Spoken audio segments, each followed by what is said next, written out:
Welcome to Ethics Matter. I'm Roxana Saberi. Today we're going to talk about the intersection of food, ethics, and the environment. Our guest is Sam Kass. He's a chef and entrepreneur.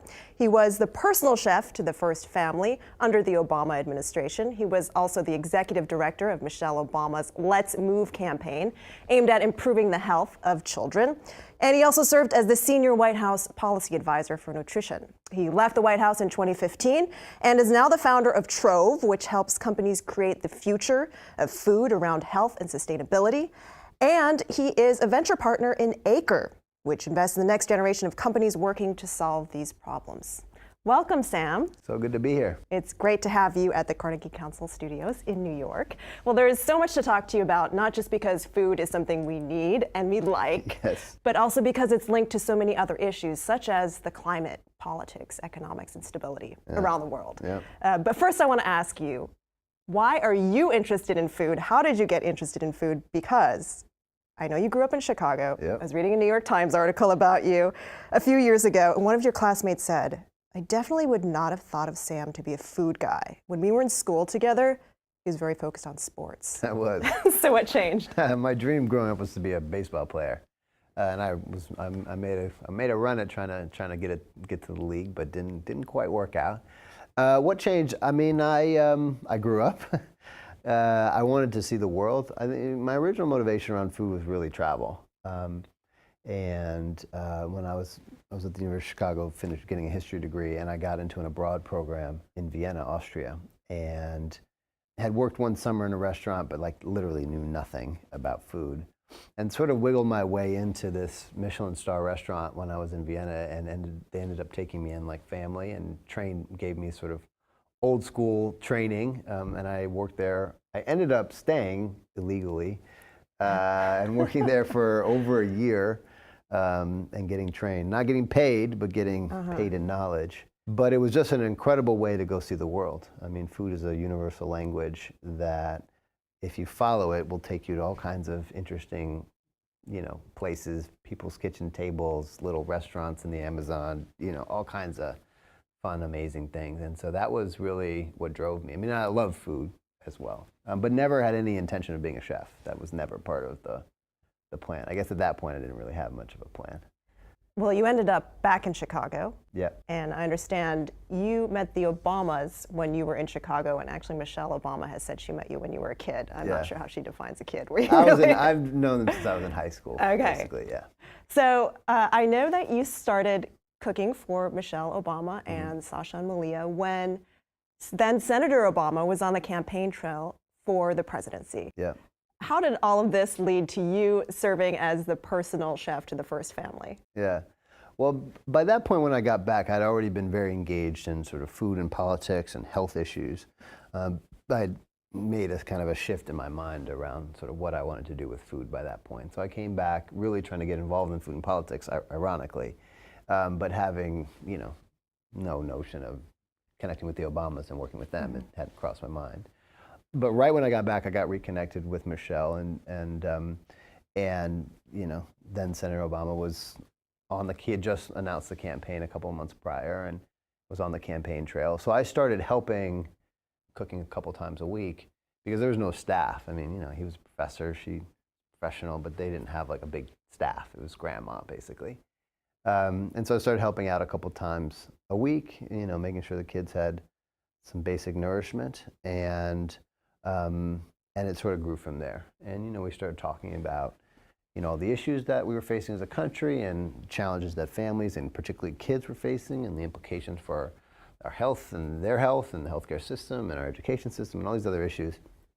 And so we started talking about what we could do if we happened to make it into the White House. Now, that was early days, and nobody knew who Barack Obama was. But you were dreaming big. We were dreaming big, but we'd also laugh at ourselves. So we were like, "Come on, this is ridiculous. This is crazy. Like, no chance." But we dreamed, and lo and behold, there he pulled it off, and And then it was like, okay, well, here we go. And so the president invited me to come with them to D.C. and do the food. And First Lady wanted to work on these issues, and so we packed our bags. While you were at the White House, you also were the executive director of the Let's Move campaign led by Michelle Obama. I know that there were various techniques used in helping to improve the nutrition and health of kids, and one of those was a music video by Beyonce, Yes. where she went to a cafeteria and was dancing with these students, and this video has gone viral and now it's like tens of millions of hits. Yeah. Were you involved in that Yeah, video? yeah, that was a fun moment. Yeah. I mean, Beyonce has just been an amazing champion for the First Lady and for these issues. But I think the thing that we really focused on was so often we try to speak to people in scientific language about nutrients and vitamins and long-term health outcomes and things like that. But that's not what changes what people decide to do in their lives. And we really wanted to, particularly for young people, and we really wanted to speak to people in a language that they understood and a language that they spoke. And really, in the end, what you're talking about in trying to change how we eat, you're talking about trying to change our culture and what we value.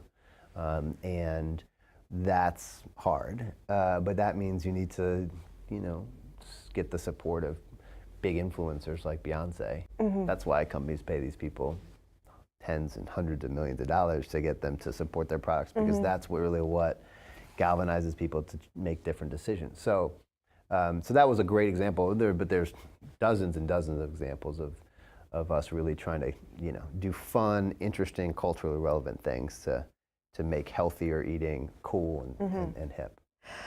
Michelle Obama spoke about some of the successes of the Let's Move campaign. She created an animated video as she was speaking in it about, and it showed how kids today are more likely to get fruit and vegetables, for example, in their school lunches.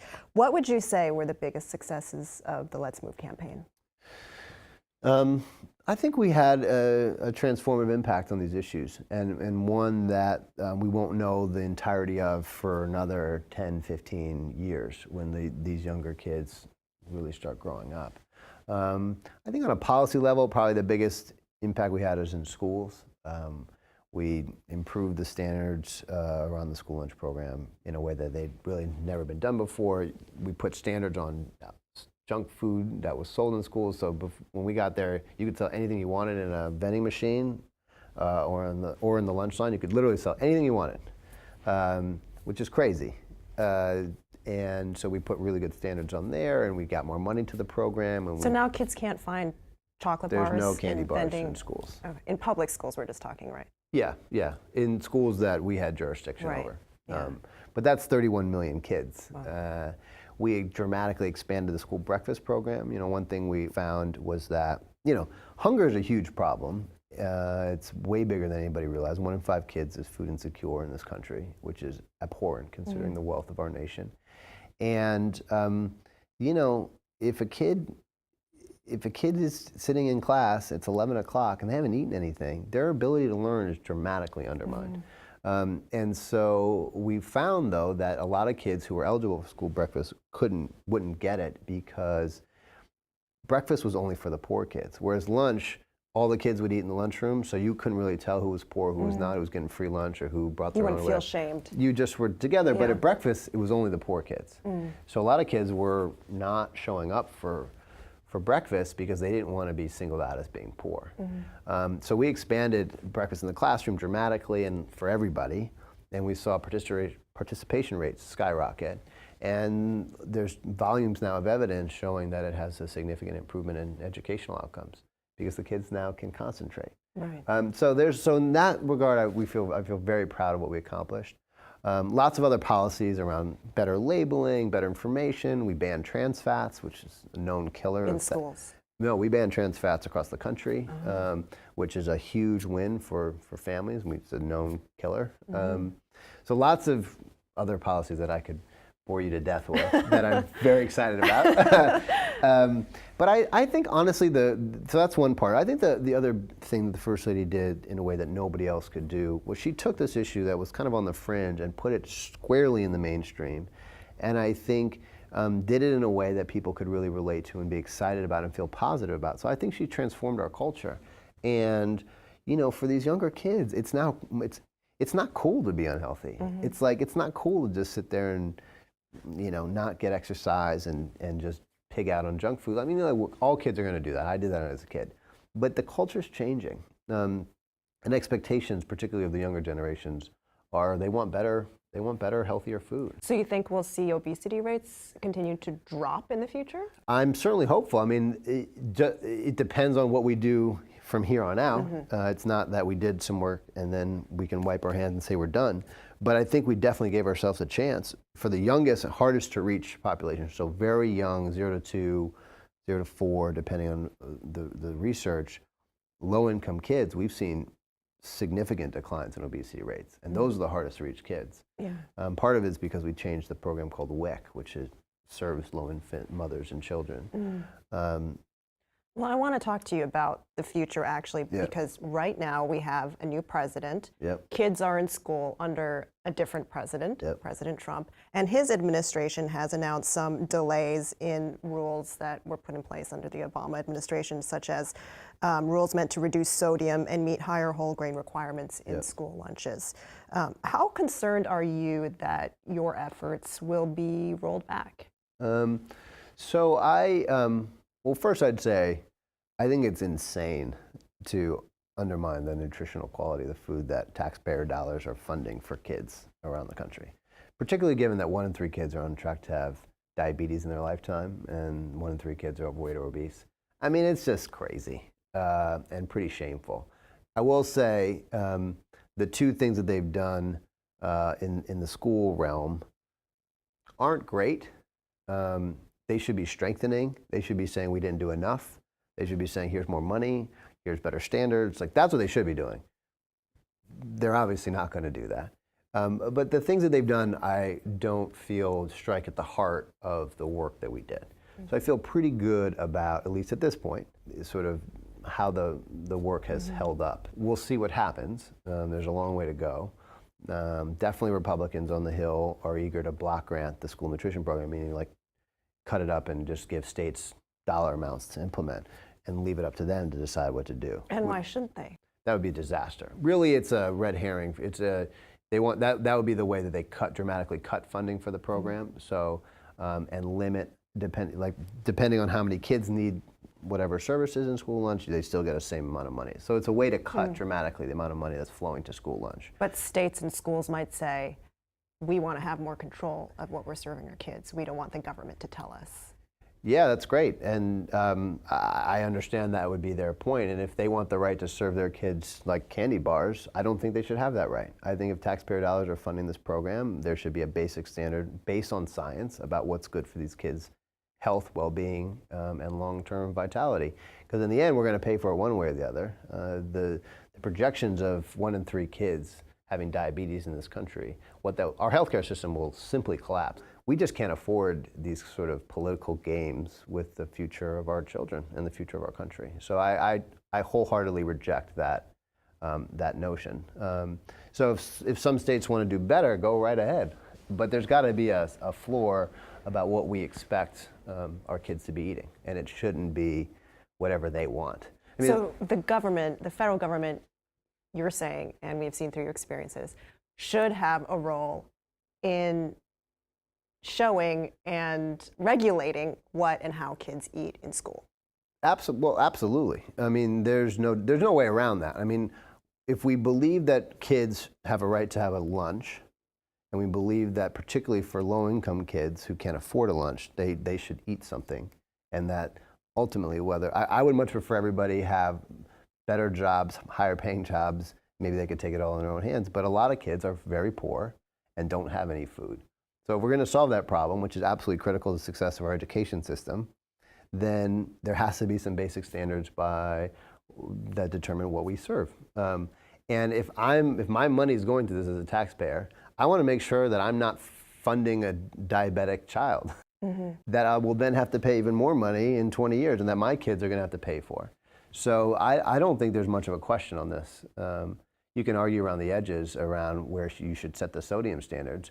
But when we know that hypertension is killing 40,000 people a year, you think we shouldn't have some basic restrictions on how much sodium we can be piling on a school for a little kid?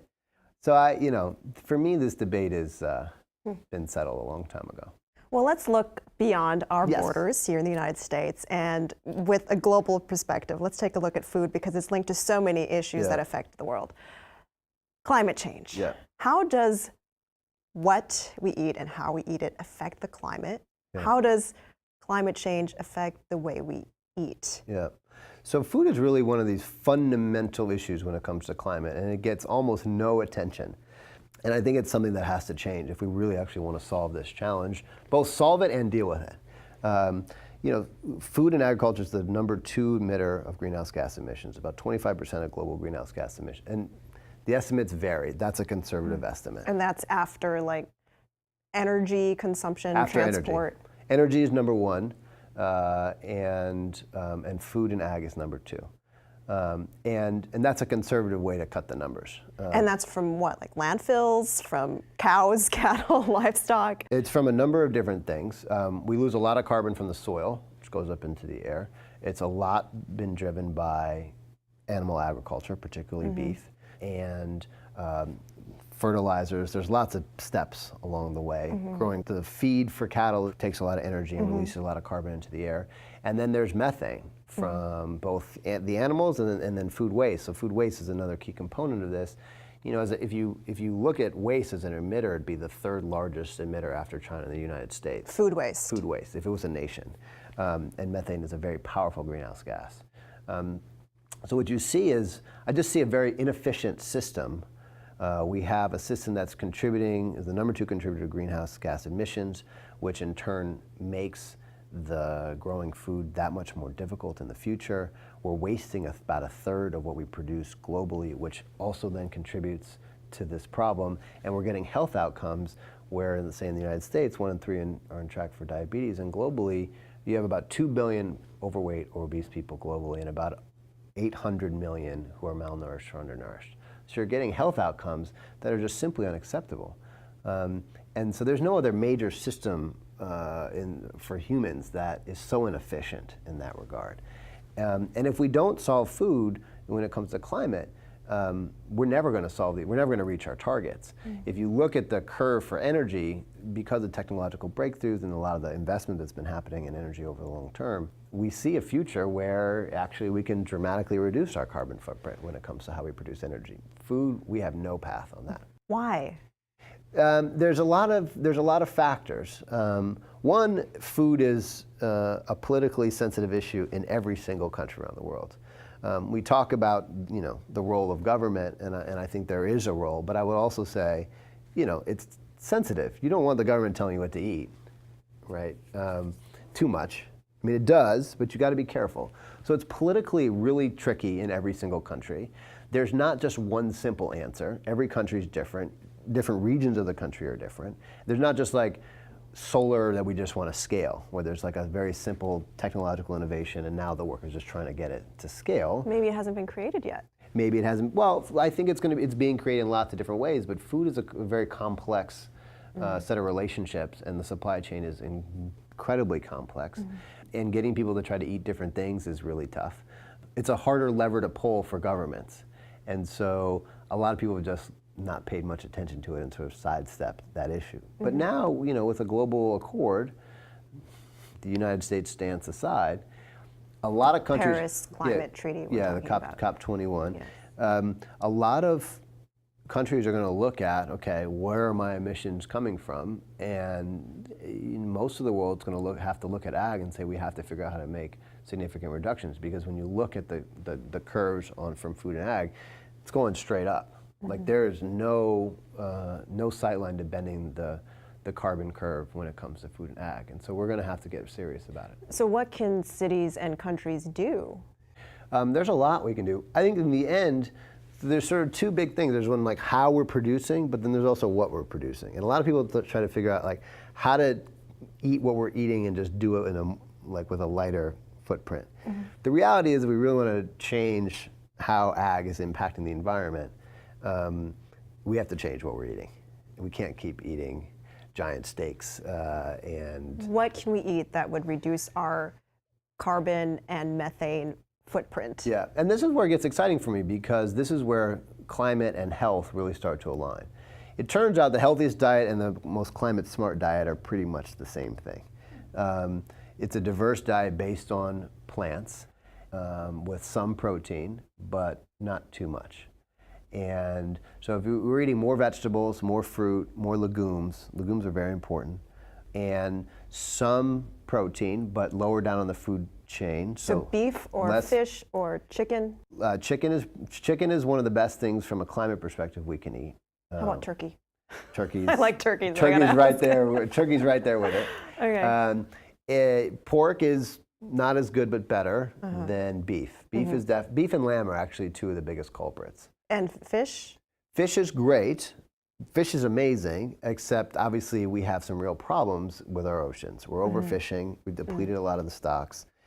And climate change is going to impact our oceans in ways we don't realize. What's happening right now is our oceans are absorbing a lot of the carbon, a lot of the heat that we are emitting, and it's creating acidification in the oceans. And so the pH of the oceans are starting to rise.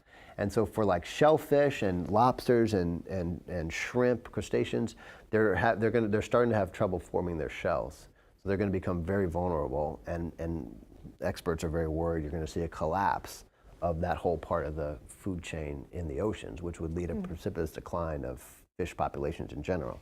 So would hurt the populations that rely on fishing for their livelihoods. Exactly. So you see how all these interconnected pieces start to break down. So we have to solve climate to keep our fish stocks even basically stable. Forget about overfishing, which is a whole other sort of set of problems. But it's going to take a combination of better regulated fishing stock and fish farming as that gets better. If we want to continue to have a bountiful fish supply. But fish is great, both in health and climate. And after we eat, there is also leftover food sometimes, food waste. In 2015, you helped serve a lunch to world leaders at the UN, and you made meals with food that would have ended up in the garbage. For example, I saw the menu, it included landfill salad, which included vegetable scraps. What was the message of that meal? So, I will say that's the craziest meal I've ever been a part of. And that's, I've done some pretty crazy things working for President Obama and at the White House. You cook a lot of high-pressured meals. But I did that lunch with a dear friend of mine, Dan Barber, a great chef in New York, and a great advocate. And this was the meeting leading up to the Paris negotiations, COP21. And Ban Ki-moon, the United Nations, convened everybody to try to get all the major countries on the same page. So it was about 40 heads of state. They've never had a lunch like that before, of a convening like that, of that nature. And it was everybody. It was like Xi Jinping and Merkel and Hollande. It was everybody. And we wanted to use the food to tell the story of really what was at stake and where there are opportunities to make progress. And so, we convinced the person who was putting it together that this would be a great sort of provocative thing to do. And so I thought it was a great idea. So Dan and I, Dan had an amazing team. He had actually done a pop-up using food waste. So we started, we came up with the menu. I was really excited until like 2 days before the event when I realized, what the heck am I doing? I'm serving like 80% of the world's political power waste. And I got very, very nervous in a way that I never do. Understandable. Totally. But Dan and I got to lead off every head of state had 2 minutes. Dan and I had 2 minutes to sort of present the idea and to talk about the role of food in climate change and how it needed to be much more front and center if you actually want to solve this challenge. And it was an amazing success. The food was delicious because what you realize is we're throwing away incredibly good food. Things that have a bruise or that have a weird shape get tossed. Ends, pieces of cheese that aren't right get tossed. We have too much. And so we've become very lazy about what we consider waste or not. And so it really just tries to force people to rethink, what does efficiency mean? How do we actually leverage all of our resources? How do we do a better job taking care of them?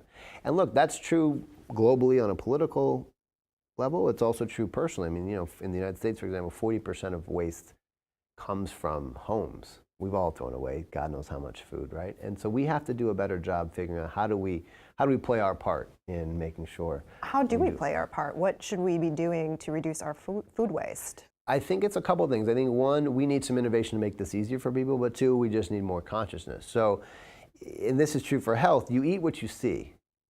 And so part of what I've always focused on is how do you set people up for success?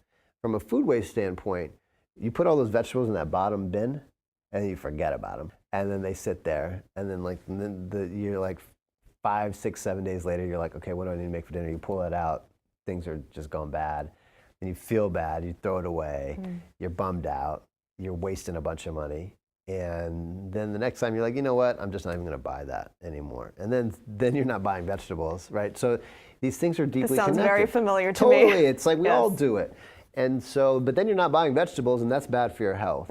So I think the thing to remember is, we need to be more conscious. We need to, so just putting the vegetables where you can see them, that's a big change that can help dramatically improve what you use. And there's a bunch of evidence and science and research on that. And that is a great note to end this conversation on Ethics Matter. Thanks for joining us, Sam. Thank you so much.